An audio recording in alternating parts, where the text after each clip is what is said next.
इलाका है सीमांचल का, वो इलाका है ओवैसी का वो इलाका जिसमें मेहनत तो 2015 से करनी शुरू की थी एआईएमआईएम ने, लेकिन 2020 आते आते उसने अपनी मौजूदगी बिहार के अंदर दर्ज कराई। और इस बार कुछ ऐसी आंधी सीमांचल में चली है जिसमें दोनों ही गठबंधन सीमांचल में हवा में उड़ते नजर आए। किसे कितना घाटा हो रहा है और ओवैसी की पार्टी को कितनी सीटें या ओवैसी का जो मोर्चा है उससे कितनी सीटें मिलती नजर आ रही हैं, वो दिखाने जा रहा हूं आपको। भारतीय जनता पार्टी के हाथ से किशनगंज निकल चुका है। सीमांचल में इस बार असदुद्दीन ओवैसी की तूती क्यों बोली वो भी आप समझ जाएंगे, लेकिन कितनी बोली है, क्या वाकई जितनी भीड़ नजर आई थी वो वोटों में तब्दील हुई या कांग्रेस ने सेंधमारी कर ली सीमांचल में और असदुद्दीन ओवैसी के इस पूरे मजबूत किले में।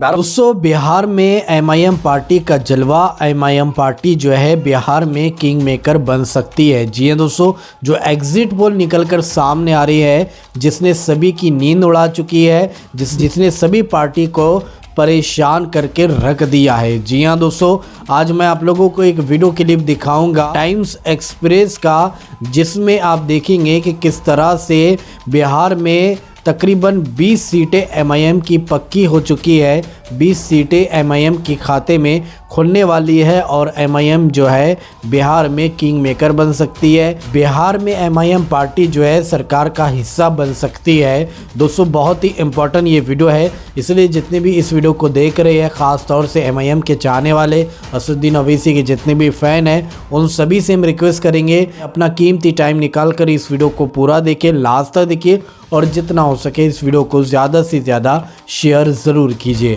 तो आइए सबसे पहले हम और आप ये वीडियो क्लिप देखते हैं, फिर आगे आकर आपसे बात करते हैं। सीमांचल में इस बार असदुद्दीन ओवैसी की तूती क्यों बोली वो भी आप समझ जाएंगे, लेकिन कितनी बोली है, क्या वाकई जितनी भीड़ नजर आई थी वो वोटों में तब्दील हुई या कांग्रेस ने सेंधमारी कर ली सीमांचल में और असदुद्दीन ओवैसी के इस पूरे मजबूत किले में।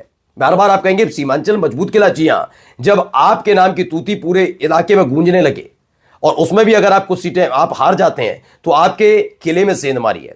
आप चाहे असदुद्दीन ओवैसी को हैदराबाद का पार्टी कहिए, एआईएमआईएम को हैदराबाद की पार्टी है और असदुद्दीन ओवैसी को हैदराबाद का नेता कहिए, लेकिन यह देखने को मिला कि सीमांचल वाले इलाके में ओवैसी का जलवा था, यह बात मानी जाएगी।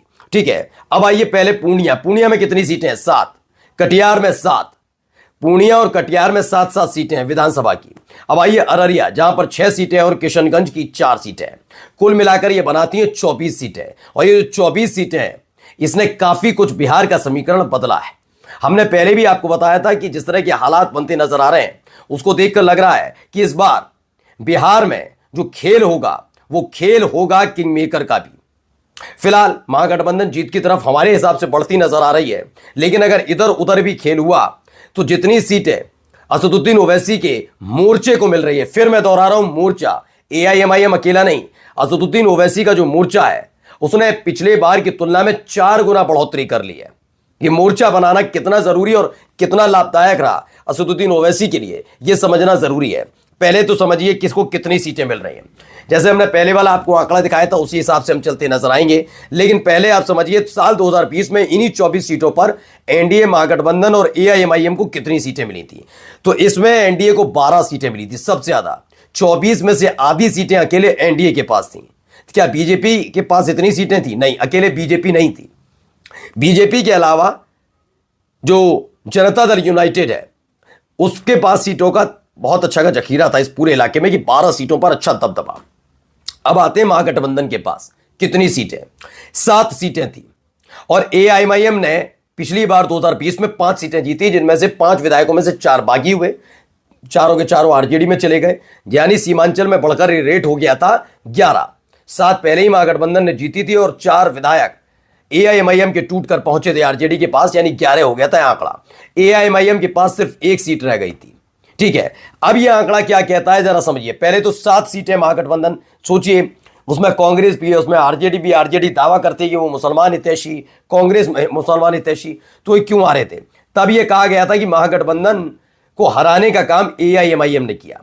तब यह आरोप लगाया गया कि एआईएमआईएम ने महागठबंधन का वोट काटा और फायदा एनडीए को मिला, यह दावा किया गया।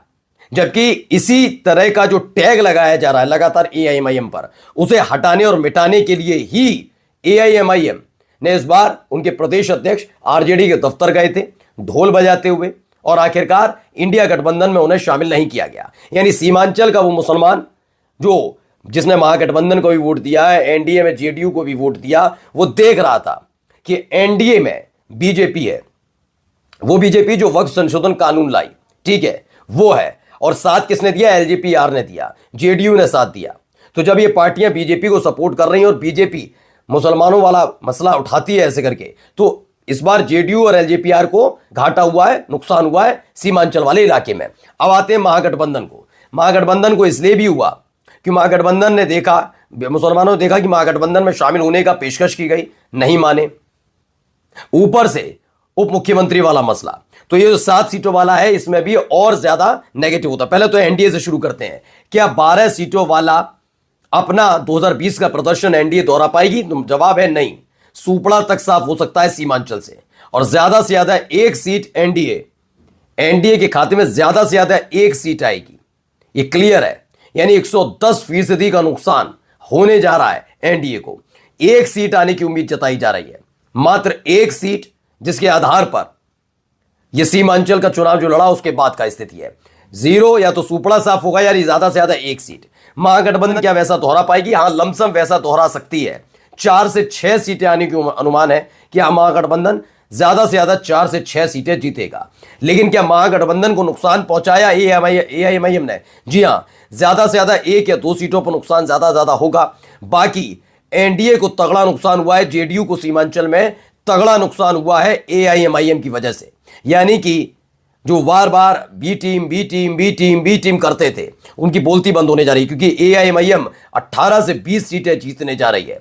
यह हमारा आकलन है कि 24 सीटों में से ज्यादा 20 और कम से कम 18 सीटें, तो 18 से 20 सीटें एआईएमआईएम मोर्चा जीतेगा। एआईएमआईएम मोर्चा मतलब एआईएमआईएम के प्रत्याशी हैं, आजाद समाज पार्टी के प्रत्याशी हैं, और स्वामी प्रसाद मौर्य की जो पार्टी है उसके प्रत्याशी हैं। यानी ये कुल मिलाकर 18 से 20 विधायक एआईएमआईएम वाले मोर्चे को मिल। जी हाँ दोस्तों, आप लोगों ने टाइम्स एक्सप्रेस का ये वायरल वीडियो क्लिप देखा है, जिसमें एग्जिट पोल उन्होंने बताया है कि एमआईएम जो है बिहार के अंदर किंग मेकर बन सकती है। एमआईएम की जो है 20 सीटें बिहार के अंदर पक्की होते हुए नज़र आ रही है। दोस्तों, होना भी ऐसे ही चाहिए था, क्योंकि 2015 से एमआईएम पार्टी जो है बिहार के अंदर मेहनत कर रही है। काफ़ी लगन के साथ उन्होंने जो है अपनी कैंडिडेट उतारे हैं, और इस बार उन्होंने बहुत ज़्यादा मेहनत की है, और वहाँ के रुझान भी यही बता रहे हैं कि इस बार जो है एमआईएम पार्टी जो है किंग मेकर बन सकती है बिहार विधानसभा में।